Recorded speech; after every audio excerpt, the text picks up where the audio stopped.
L'Afrique a une dette cumulée de 800 milliards d'euros et une population à 70% jeune qui a à peu près moins de 35 ans. La France, à elle toute seule, elle a presque 2600 et quelques milliards d'euros de dette. Sa population, la population française, elle fait, je crois, 66 millions d'habitants. On fait presque 5 fois cette population. La population française, elle est vieillissante. La population africaine, elle est jeune. Vous ne pouvez pas comparer le sous-sol africain au sous-sol français. Alors, vous pensez que qui a besoin de qui? Celui qui a plus de 2500 milliards d'euros de dette, vous pensez qu'il peut aider celui qui a 800 milliards d'euros de dette? Vous pensez que celui qui a un peuple qui en majorité a plus de 60 ans peut aider celui qui a un peuple qui en majorité a moins de 40 ans? Vous pensez que vous pouvez aujourd'hui aider un continent qui a un sous-sol aussi riche que ce que nous avons actuellement? Regardez le sous-sol sénégalais, regardez le sous-sol malien, regardez toute cette zone jusqu'au Niger, regardez ce qu'il y a comme richesse. La France se moque de qui? Respectons-nous. Et moi, je veux être clair, je ne suis pas anti-français. Je milite pour un partenariat et non un deal, parce que je ne suis pas un dealer. Et aujourd'hui, il faut qu'on se dise des vérités. Il est temps qu'on reparle et qu'on rediscute du franc CFA. Parce que si le franc CFA doit continuer à exister dans ces conditions, ce n'est pas la peine. Cette monnaie aujourd'hui, elle ne peut pas garantir à la limite l'économie française et qu'en contrepartie maintenant, on soit présenté nous comme les mendiants. Les droits de tirage spéciaux que le président Macky Sall cherche aujourd'hui, soi-disant à obtenir, je ne dirais pas que de la France, parce que j'ai déjà dit, ils sont tous à Paris, tous. Mais vous pensez que les institutions de Bretton Woods, la Banque mondiale, le FMI, vous pensez qu'ils sont à Paris pour la France? Ou bien pour l'Italie? Ils sont à Paris pour nous. Alors pourquoi nous, on doit continuer à emprunter de l'argent et en mettant sur la table nos ressources premières? Au nom de quoi? C'est la raison pour laquelle je pense aujourd'hui qu'on aurait organisé un sommet entre la Chine et l'Afrique. J'aurais peut-être pensé que là, il y aura peut-être un potentiel de partenariat. Parce que, certes, les États n'ont pas d'amis, ils ont des intérêts, mais on sent au moins la Chine apporter une plus-value dans le développement de l'Afrique. Mais quant à la France, il faut qu'on se dise des vérités. Et il faut qu'on apprenne à se respecter. Cette relation entre l'Afrique et la France, elle doit évoluer vers un partenariat gagnant-gagnant. Il peut ne pas être équitable. C'est le cas, non? Mais ce n'est pas le cas. Je vous donne un simple exemple. On prend l'autoroute à péage FH. Pourquoi les gosses l'ont cassé? Et pourtant, quand vous allez vers Touba, ce n'est plus FH, c'est Ila Touba. Quand vous allez vers Sali, à partir de Toglou, ce n'est plus FH. Mais pourquoi les gosses n'ont cassé que FH?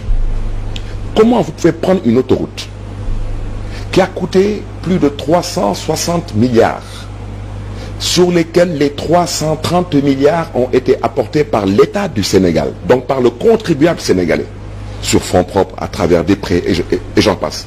Et on arrive à un montage financier où FH, qui n'a même pas apporté 15% du projet, se retrouve à exploiter pendant 30 ans à 100% l'autoroute à péage. On se moque de qui?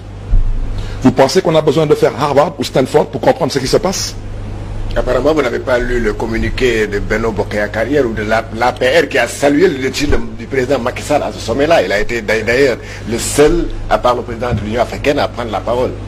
Vous parlez de qui ça? Le président Macky Sall. Oui, il a été félicité par qui? Par l'APR qui salue son leadership au niveau africain pour avoir été le seul président, à part le président de l'Union africaine, à prendre la parole devant Macron, à être d'ailleurs le porteur de ce projet-là sur l'annulation de la dette en Afrique. Mais peut-être parce qu'il espérait un dessert, je ne sais pas. Peut-être il espérait un dessert. Comme il disait que les Français nous aimaient bien parce qu'ils nous donnaient des desserts. J'espère qu'on nous donnera un dessert là-bas. Adhérez-vous à ce combat pour l'annulation de la dette des pays africains? Vous pensez franchement que les Africains ont une dette envers l'Europe? Vous le croyez? Ah ben oui. Bon, si vous le dites, je vous le concède. Mais je peux vous garantir que de l'esclavage à nos jours, en passant par la colonisation, je pense que c'est l'Europe qui nous doit une dette. Et quand j'entends aujourd'hui parler d'immigration clandestine, j'ai très mal. C'est cette même Europe qui rentre dans nos eaux et de façon clandestine qui nous prend notre poisson. Et qui conduit à la mort de milliers de jeunes Sénégalais. Et ça a été dénoncé au Parlement européen par des députés comme Jean-Luc Mélenchon. Vous pensez que l'Afrique est endettée? Elle doit de l'argent à qui? L'Afrique a été pillée. L'Afrique a été humiliée.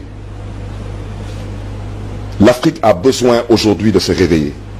Il ne s'agit pas aujourd'hui d'être anti-européen, anti-français. Non, il s'agit de dire la vérité où elle doit être dite. Les Français ont le droit de penser qu'ils peuvent exploiter nos économies.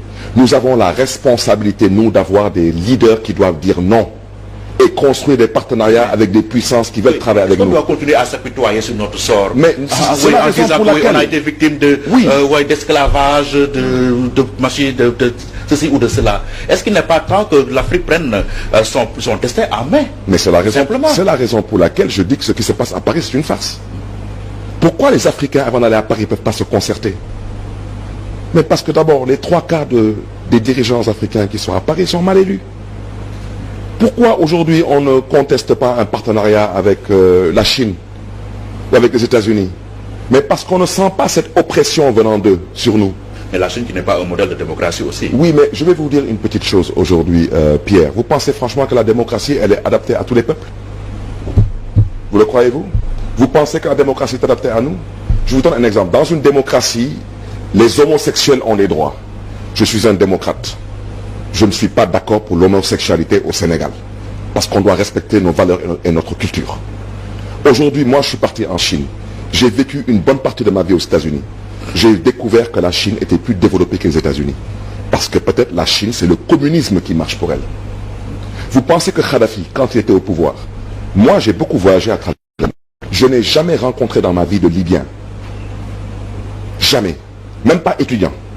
Mais parce que sous Kadhafi, il y avait des conditions qui permettaient aux Libyens de vivre dans leur pays. C'était peut-être pas une démocratie, mais ils étaient à l'aise dans ce qu'ils étaient.